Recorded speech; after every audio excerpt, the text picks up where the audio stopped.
Good morning, everyone, and welcome to Schoolcraft College. My name is Delphine Abraham, and today we are going to be talking about the foundation of doing business with the federal government, basically taking your business to the next level. Before we get started, I want to go over a couple housekeeping items. Just to let you know, we will take a 10-minute break. The restrooms are right outside the door to the right. And also, this is a relaxed, informal talk-back class, so I want you to really be comfortable. Help yourself to any food that we have available for you. And I want to bring attention to your packet. In your packet, if you could pull this out for me, we do have the entire PowerPoint slide that you can actually go through and take notes with, okay? Also in your packet, we have counseling session questions. So I'm going to give you a lot of information today. I do not expect you to remember all this information. So if you have any questions, please write your questions down. You can actually hand this to me at the end of the class, or you can email your questions, whatever's easier for you. Also in your packet, if you can pull this out, I'll give you a second to get this information. This is your resource links.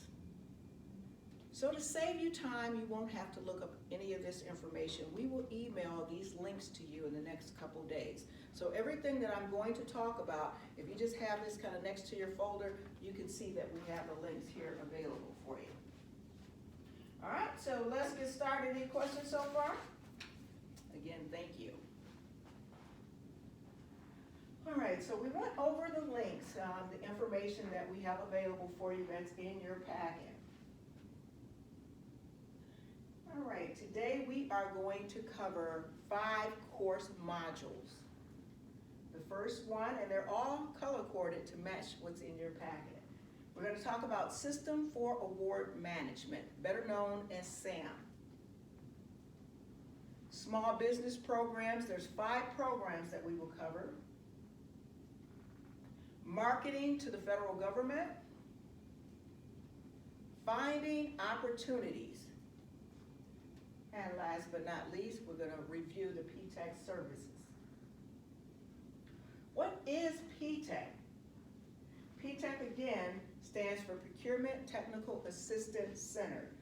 And basically what we do, we assist businesses in pursuing federal, state, local contracts, okay? We cover 5 counties that's listed in your packet there. The 5 counties are here. But if you are in the city of Detroit, we partner with Wayne State University. So you would actually go to Wayne State for any services. Do we have anyone here outside of these 5 counties? Okay.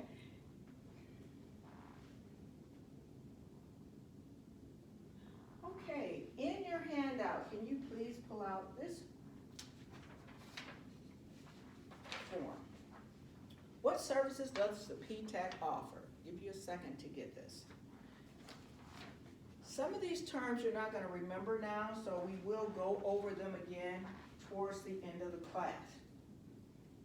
So these are some of the services that we offer. We answer SAM questions. We troubleshoot. I'm not going to read all of this, but I do want to point out some of the main important things, which is one-on-one counseling. Anytime you have any questions, feel free to call Jan or myself. We have in-person counseling or over the phone. We're going to talk about the certifications that will help you grow your business. We're going to review solicitations. We'll talk about that and different research agencies that you can target. And we're going to talk over the dynamic small business search capability statements. Towards the end, you'll see that we're going to talk about different classes and seminars that we have available and networking events. We actually have one that's coming up soon. All right?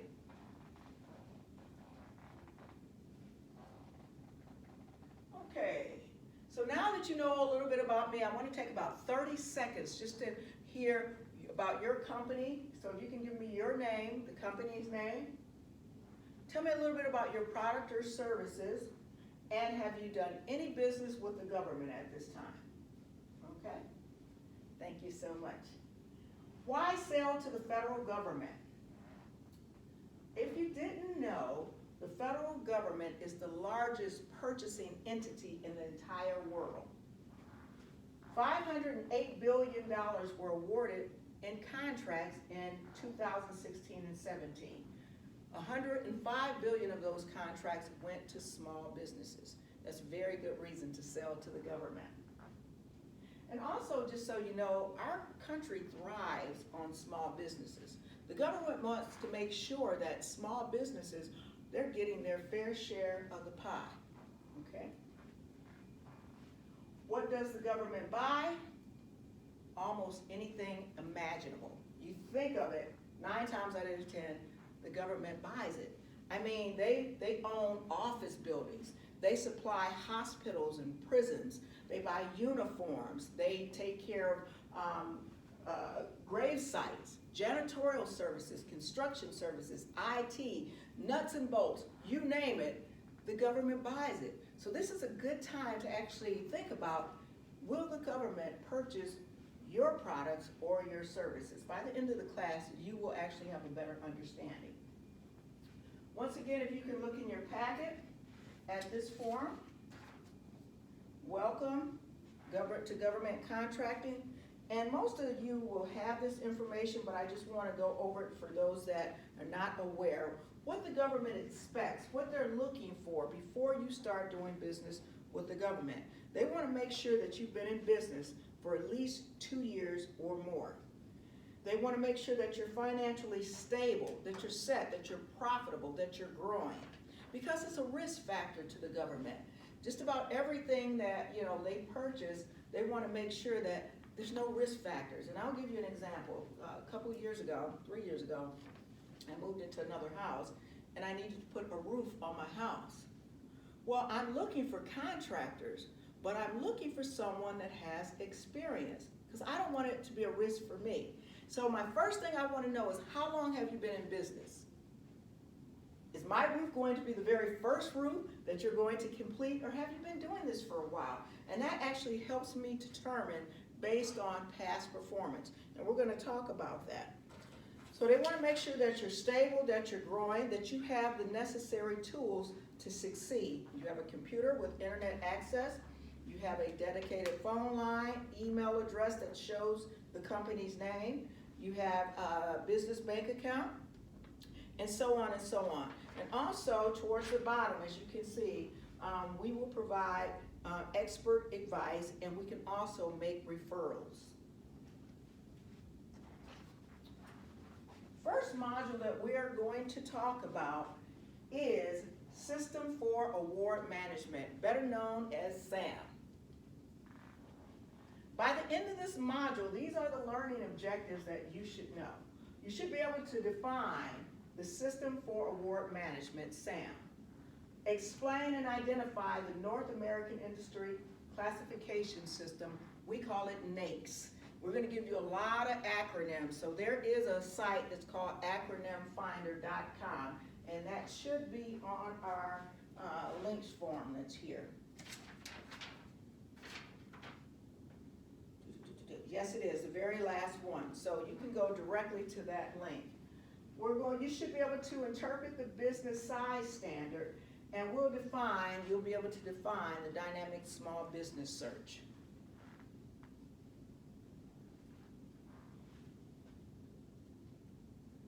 Okay, SAM is a database, and it's used for anyone that plans on doing business with the federal government.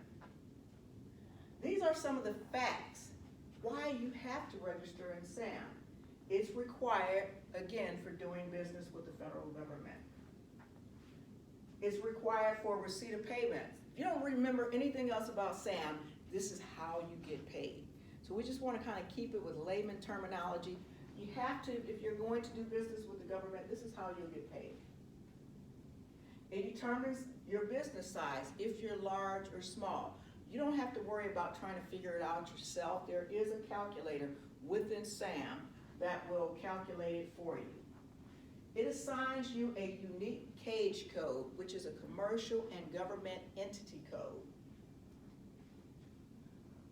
It's required that you update your SAM account every year. Even if you're not changing anything, just log in and save it. Once you submit it, it's updated for another year. And it links you to the Dynamic Small Business Search, which is a separate database that's connected to the SAM database.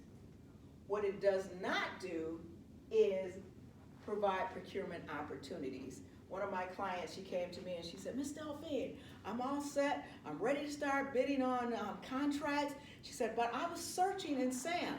And I'm looking all over the place and I can't find any contracts. You won't find any contracts in SAM because they're not there. They're housed in a separate system that we will actually talk about. Once your SAM is complete, you can expect to receive spam emails. This is an example of one that we have with the Schoolcraft college account. I don't know if you can read that on your form, but in the yellow it says incomplete registrations may be placed into deleted information status within the system. That is bogus. It will never happen. So you will know that is not a legitimate email. If you're not sure, please forward to us or call us and we will let you know. And these are the steps to complete your registration. We're going to go through each one. Number one, and I want you to remember this. In fact, I will actually ask you a question to see how many is really paying attention to some of these steps. Number one, you're going to need a DUNS number, which is Dun and Bradstreet. Number two, have to have at least one NAICS code to register in SAM. We're going to show you a checklist that will show you the information, the forms that you will need before entering your data in number 4 into SAM. You'll have to mail a notarized letter. Number 5, once you do all of that, your SAM registration is complete. Let's go through each one. All right, number 1, you must register for a DUNS number, which is a 9-digit identifier. It basically tells the government where your business, your physical location is. It is free. When you're registering in DUNS, you want to make sure that you state it's for government contracting purposes, or they'll try to charge you a fee. Number 2, you have to identify your NAICS codes. Some companies may have 1, some may have 10, 25, 50, but you need at least 1 to register in SAM. And so we can help you find your NAICS code. How many so far have NAICS codes in here? All right, great. Again, it's required to register in SAM. What a NAICS code does, it classifies your product or service. Every business will have a NAICS code. And it helps determine the size standard. All right, so let's do a quick lookup of a NAICS code. Thank you.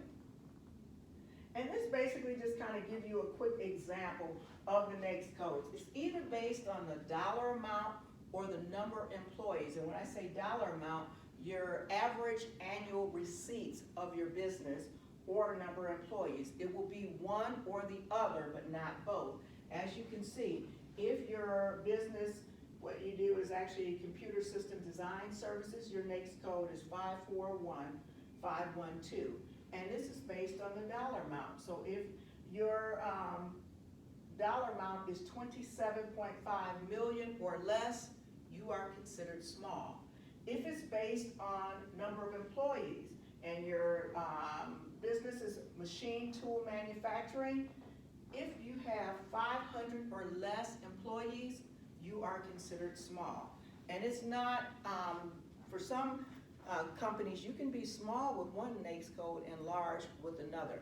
Most of the clients here that attend the first class, you're usually small. Okay. So in your packet, we have a checklist. So if you can pull that out, this is very important to kind of go over. It's a SAM registration checklist. You can't miss it. It has a check on the corner. So let's look at this, because this is some of the important information that you need. You will go to sam.gov, which we have in the link, and it shows you the Dynamic Small Business Search. To get to the Dynamic Small Business Search, you have to go through SAM. Okay, you can actually check off, it shows you what you'll need. So your legal business name, your information, your address, all right, your DUNS number, On the back page, it tells you your NAICS code. So when you find out what your NAICS codes are, you can actually put them here. Product service code, or we call it PSC, is not necessary, but if you want to have them, you could actually enter that into SAM as well. You want to make sure that you have an MPIN and your tax identification number. Also make sure when you're creating your SAM account, whatever business name you have listed on your tax identification number, you want to make sure that the way it's spelled out, follows you from DUNS, SAM, all the way through the entire process.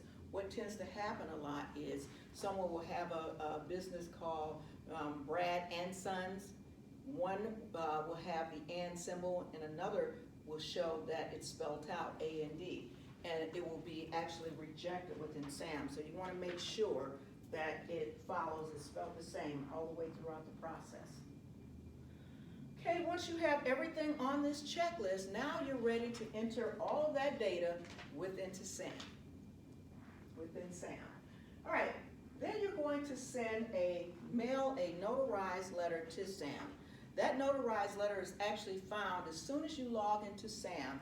You will see a template right at the top, says template 1. You can open that up, it's a fill in the blank, or you can write it out as long as you're writing really neat. There is 4 pages. The first page is information only. You will not mail page number 1, so make sure you write this down. You will mail page 2, 3, and 4. It requires 2 signatures. On the 3rd page, under, what does it say? Respectfully. That's where you will sign, right under the word respectfully. And the last page you will sign in front of the notary public. So make sure you have both of those signatures or it will be rejected. Once you have mailed that, completed that information, your SAM is complete. You will receive an email that says, congratulations. Any questions so far? Okay, so I want to just test your memory real quick. And we're going to do a little fun activity. So we're going to just actually split the classroom. If half of you can kind of go on this side, the other half on that side. And I just want you to kind of review, what are some of the steps that you remember about SAM? Okay, so let's give you about 5 minutes and then we're going to come back together and you're just going to tell me what you remember as a team. Awesome. Okay, a quick review. When you're going to the Dynamic Small Business Search, again, this is a separate database that's connected to SAM. So to get to it, remember you log into your SAM. SAM determines if your business is large or small, but most of all, this is how you get paid. And then it connects you to another website, the Dynamic Small Business Search, and it lists small businesses that's registered in SAM, and this is a public profile. So agencies can find you in SAM, or I'm sorry, in the Dynamic Small Business Search. So these are some of the things that it does. It provides opportunities to input additional company information.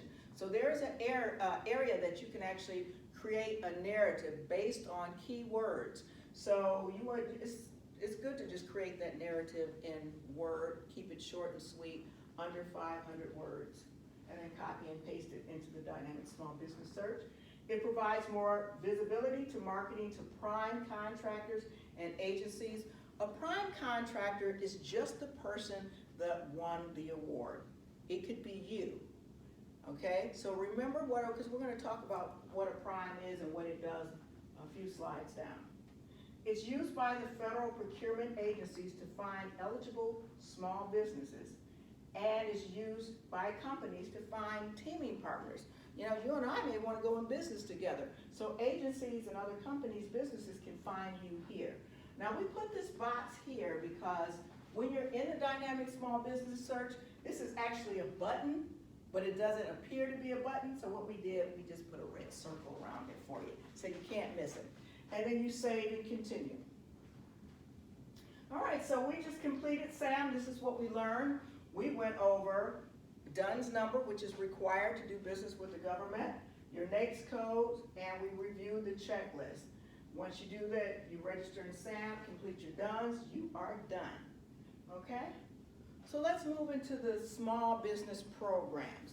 Anybody like to kind of stand and stretch? Any questions? All right, let's get a little stretch going on here. Okay. Small business programs. By the end of this module, you'll be able to define the 5 small business programs. You'll be able to evaluate the eligibility for each program, select most applicable small business programs, and describe the benefit of SBA's small business programs. All right, does this slide look familiar? Yes, we talked about it in SAM. It's very similar. As a reminder with SAM, the federal government is the largest purchasing entity in the world. And under the small business program, 26% of contract awards went to small businesses. 105 billion small businesses directly. So we're going to watch this quick video, and this is kind of a recap of what we saw in SAM, and it will cover some of the small business programs. Thank you very much. Why focus on small business programs? In 1953, the Small Business Act was approved by Congress. All right, so basically what it says is the SBA small business programs oversees all of the SBA programs from start to finish. All right, it increases your opportunities to compete in the marketplace. The government realizes that small mom and pop businesses cannot compete with Home Depot.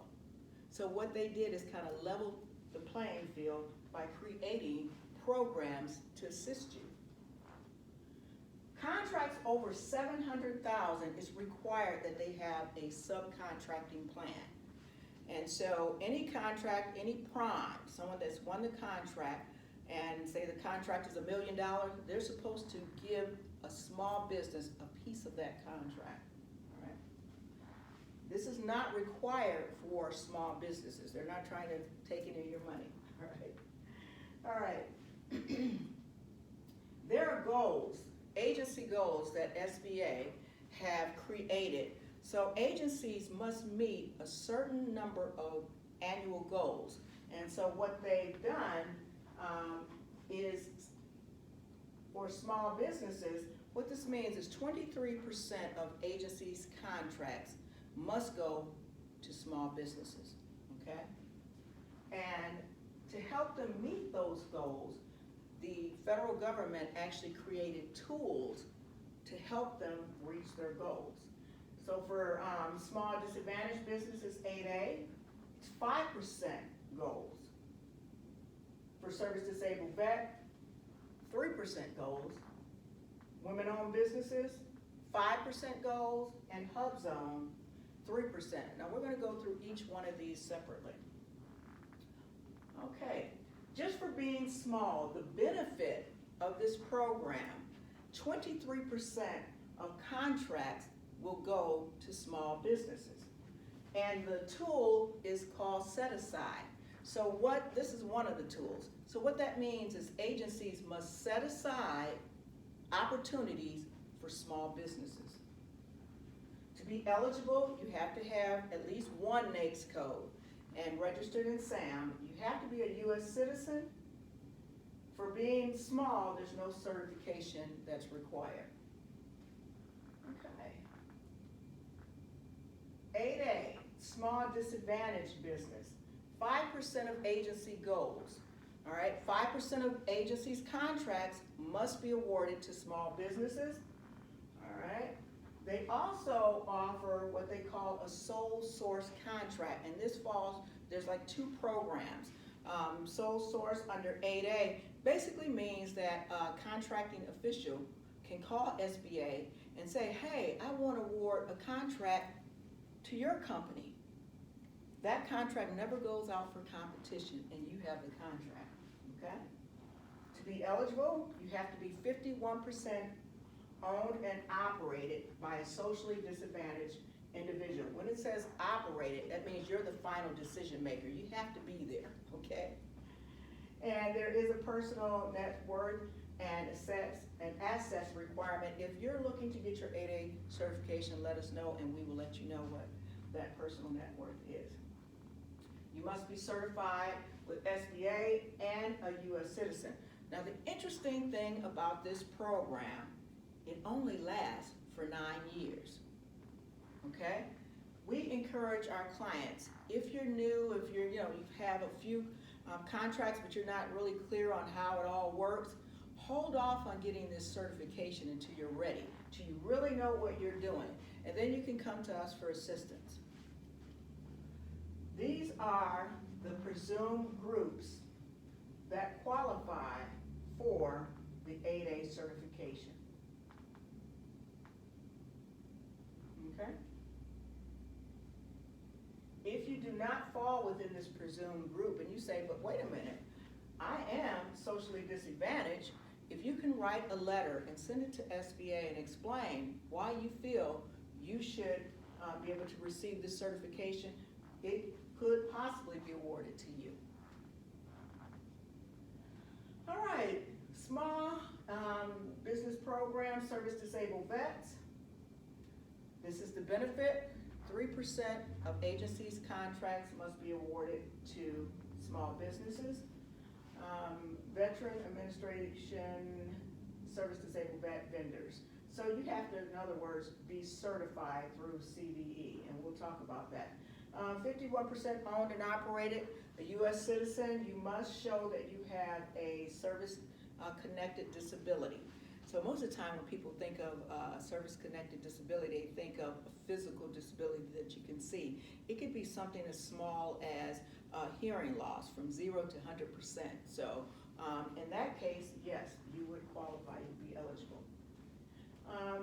They want you to be verified through CVE. We have our CVA certifications, Jan and I. So if you do not have that certification, please contact us and we can assist you with that. Woman-owned, a small business and economically disadvantaged woman-owned. Benefits, 5% of agencies' contracts must be awarded to women-owned businesses. All right.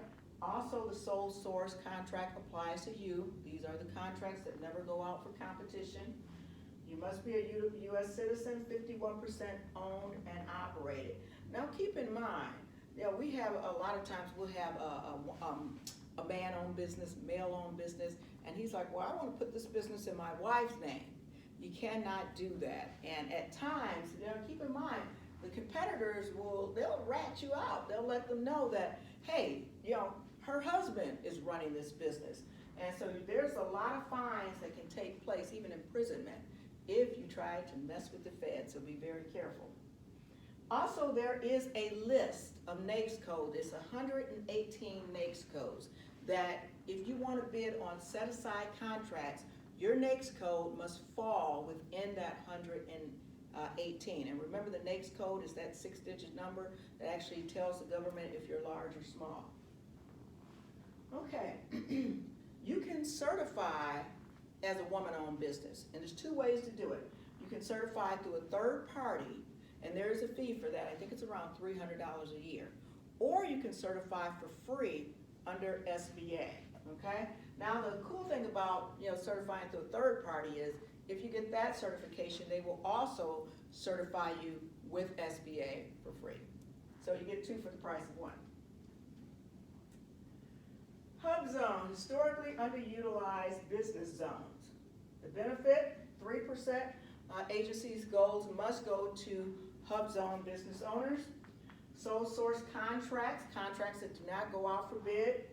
10% price preference, you will get a 10% discount, but those are based on open contracts that they are out for competition. To be eligible, you must live in a hub zone area. 35% of the employees must live in a hub zone area. It doesn't have to be the hub zone where the business is located. It could be any hub zone area. You must be certified through SBA and a U.S. citizen. Now, is anyone in the room, do you have any of these certifications, the 5 certifications that we talked about? Awesome. All right, so at this point, let's take a quick 10-minute break, give you a chance to stretch. And if you have any questions or if you want to sign up for any of the counseling sessions, please do so at this point. I did want to mention, now that we're back, I had a young lady that came to me and she was like, Miss Delphine, I have my 8A certification. I want to start bidding on 8A set-aside contracts. And I said, okay, great. How long have you had your certification? She had it for 8.5 years. How many years is this project? 9 years. It's nothing she can really do within 6 months. Okay? This is what we learned. Set-asides, we talked about that. 8A certifications, service-disabled vet, women-owned, and HUB-zone certifications that fall under the Small Business Association Administration. Marketing to the federal government. By the end of this module, you'll be able to explain the differences between marketing to the federal government and commercial marketing. Identify which government agencies buy your product or services, and list the necessary tools to market. Market research on your government customer. One of the first things you should know is who's buying what you're selling. A lot of times I see business owners, they'll have a product and they do no market research, and they'll have some money that they can invest in a business, but without doing market research, you don't even know if there's someone that's buying your product or services. So you want to kind of do that in advance. And here's some of the tools. These are databases. One of them is called usaspending.gov, and it mainly will show you how much agencies are spending, like a forecast. FBO.gov is where, that's the federal government site. Any contracts 25,000 and above must be listed on FBO.gov, which is FedBizOps. And the Federal Procurement Database. All these three databases are free. And this is some of the output. It can give you the company's name, competitor's name, agency's name. You can search by NAICS codes or keywords. It identifies agencies that you can market to. You can find prime contractors to target, these large companies like Taycom, which is in Warren. So you can actually log into their site or go directly here and find prime contractors that you can either subcontract with as well. It identifies agencies' forecasts. Those are opportunities that's getting ready to come out, and it will show you different events that you can attend. Any questions? Again, these databases are free. We can assist you with that. These two databases, Bloomberg Government and GovSpend, you have to register or sign up for a class, not a class, counseling session with one of the counselors, and we can go over this information with you. A lot of the same information is the same. I really love Bloomberg because I could be sitting in a counseling session with one of my clients and I could show them their competitors. I can take a NAICS code or keywords and show them how much activity has taken place on those NAICS codes. How will this benefit you? If you have a NAICS code and have no activity in the past 10 years, it's really not a good thing. So you may want to kind of go research some other NAICS codes with something that you could do, or to basically talk to us about that. Supporting the warfighters is the mission of the Department of Defense. It's good to know agencies' mission because it helps you when you're trying to bid on a contract. For the Department of Defense, their mission is we support the warfighters. So it's very helpful to have that information, okay? Let's talk about capability statements.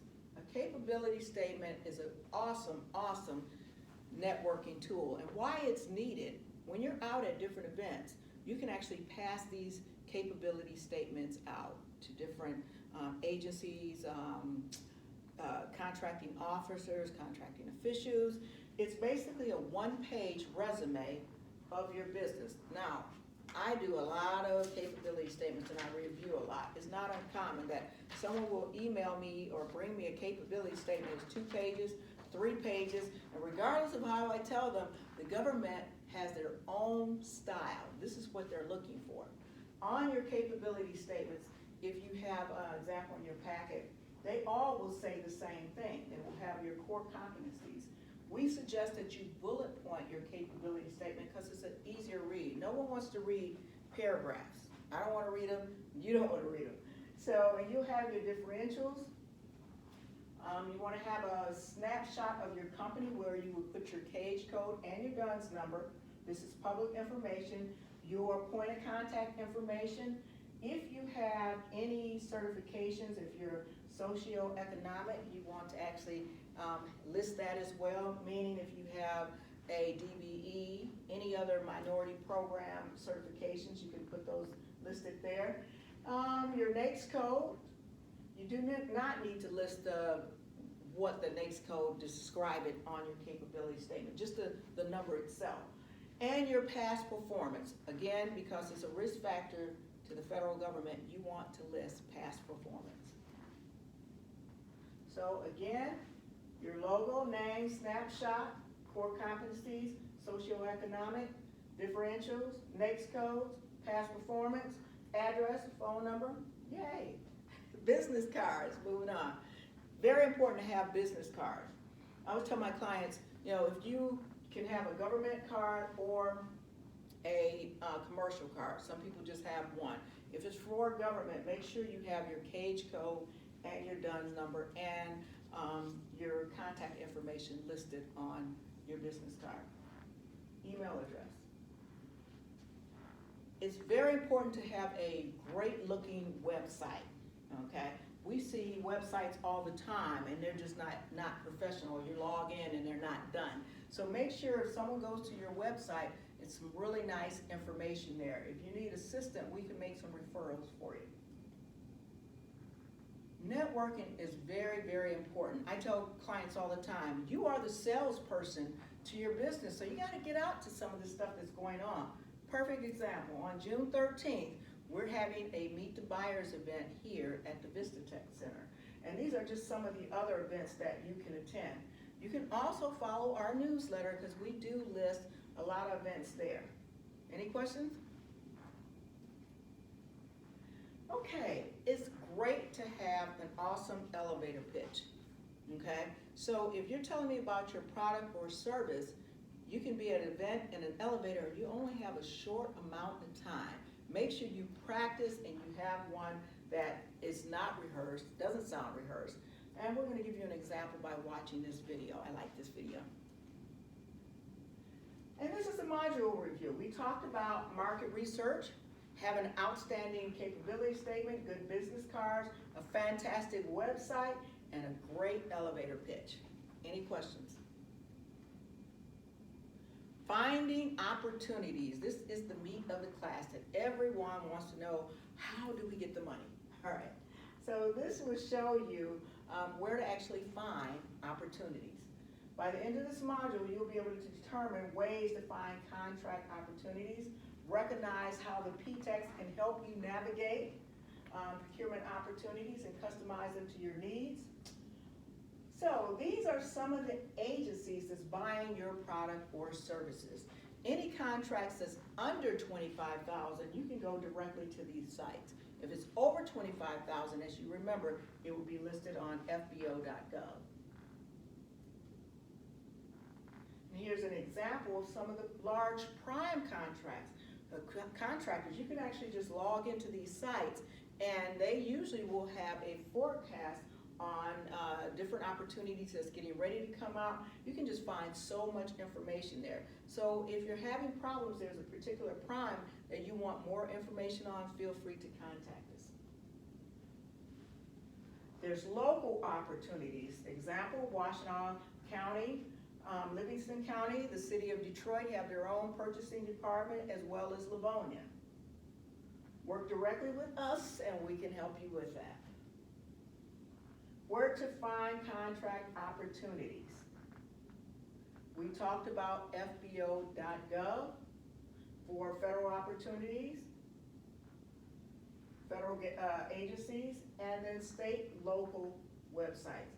So we're going to do a quick search. I'm going to show you how to look in FBO.gov and go over some of the terms that you will actually see when you're in this website. Okay. If you're doing business with the Department of Defense, there is a separate website called DIBS, and this is what it looks like. If you need help with that, please contact us, because trying to create a user ID and PIN number is a lengthy one and is not a user-friendly site, so we can help you with that. State of Michigan, state local government websites. This is actually in Lansing. They have a procurement department for technology management and budget. So you just click on procurement and it will show you the different opportunities. All right, and these are some of the terms when you're in FBO.gov that you will see, and it's very important to understand some of these terms, and I will tell you why. You will see the term pre-solicitation notice. This is an opportunity that's getting ready to come out. This is a perfect time to start asking questions to the contracting officer or official, because it's not out yet.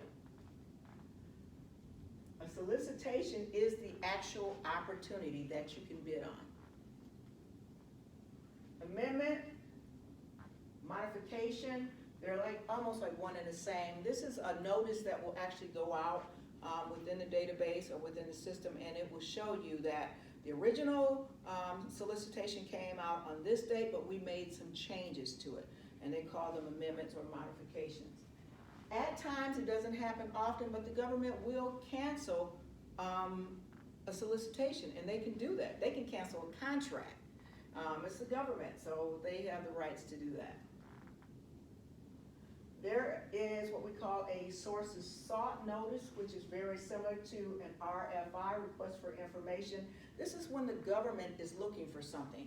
They realize that they are not the industry expert, but you are. So they will put out a sources sought notice that will say, hey, we're looking for a particular company that can complete this contract, this award. Now, if they can find 2 or more companies that, can do this job, they can set that aside for a small business. It's called the rule of 2. Sole source announcement. This, again, is based on market research. The government is looking for a source, one source. So they'll put out a notice and say, hey, we're going to award this contract to company A. Unless someone else can respond and say, okay, I can do this. So within FBO, it will have a date. If no one responds or say anything by that date, they're going to award that contract to company A. Contract award means it's already been awarded. This is very important to really pay attention to awarded contracts. Our Detroit office at Wayne State University, they had a client that actually completed the entire proposal. They bid on it, they submitted it, to come back and find out that it's been awarded already. So a total waste of time. So once you see that, it's still good to open up an awarded contract, because you can look at who won the contract, what's the dollar amount. It may be an end date that you'll see they're going to put that award out there again, a solicitation for a new contract. So it's good, it just kind of gives you a heads up. And then you have notices of different events that you can attend. In your packet, if we can pull out the bid match form, it looks like this, bid match services. This is something that we offer, so I'm going to give you a moment to pull that out. All right, it looks like this. Okay, everyone have that? Great. So this is something that we offer. Bid match is a service that actually goes out and search all these databases and more that we've talked about. There is a small fee of $300 a year. How this will benefit you, if you're busy with your business, this will do the search for you and email it up to 5 different email addresses that, so based on the keywords that you give to us, it will do a search on those keywords, and you can change those keywords at any time just by emailing us or calling us. All right. Terms when contracting with the government. All right, for the federal government, remember we talked about prime contractors are companies awarded a direct contract with the government. Prime contractors awarded contracts over $700,000 must subcontract with a small business unless the prime itself is a small business. So I want to just make a notice here that if you notice, the prime contractor and the federal government, they're connected. So the contract is between them. The subcontractor never touches the federal government. The contract with the sub is strictly between the sub and the prime, which is good for kind of going for subcontractors to go for the low-hanging fruit. I have clients, all they want to do is subcontract because they don't want to be bothered with the federal government. And there's reasons why, and we'll talk about that. Advocates for small businesses. In every government agency, there is an office of small business utilization. There is a person there that can help you. So what they help you with, provide helps and concerns with any challenges that you may have. You can't reach a contracting officer or something like that. Large prime contractors, there is a person there that can assist you also to connect with contracting officers or end users.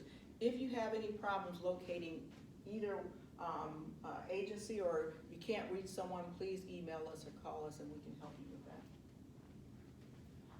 Finding opportunities module review, we talked about Fed BizOps, which is fbo.gov, one and the same. Agencies' websites, Bloomberg, BidMatch, and the PTAC assistance. So, any questions?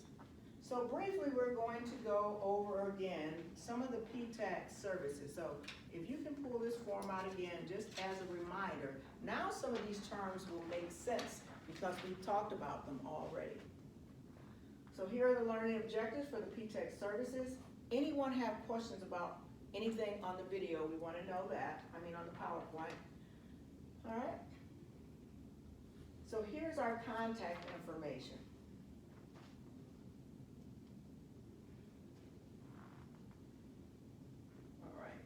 And in your packet, you have two forms.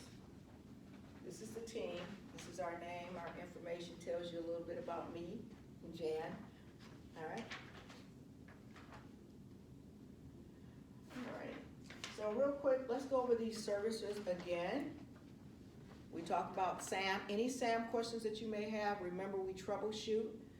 We can set up a counseling session in person, over the phone, whatever works for you. If you want to talk about any of the small business programs, any certifications, any questions that you have about doing business with the government contracts from start to finish, please call us for assistance. We went over BidMatch that actually searches opportunities for you. Any class, seminars, any events that we're having, we can go over that information with you. All right, great. Any questions? Because we kind of revised the class a little bit, we want to hear from you. So if you will please do me a favor, pull out this form. This form is an evaluation form. I want to know what you think about this class, if there's anything that you think that we can enhance. Also, we do a quarterly survey. I must have missed that. There is a quarterly survey that we do. So please complete your quarterly survey. We'll email that to you. Once you get that email, if you can fill that out, if we've helped you in any kind of way, just let us know. Because we're funded through the Department of Defense, it's good for us to have that information. All right? So again, any questions? Well, guess what? This is the most important part of the class. You can all stand and give me a hand clap. Thank you so much. Any questions, please see me after class. Please help yourself to any food that's left over. Thank you so much for coming out and have a great day.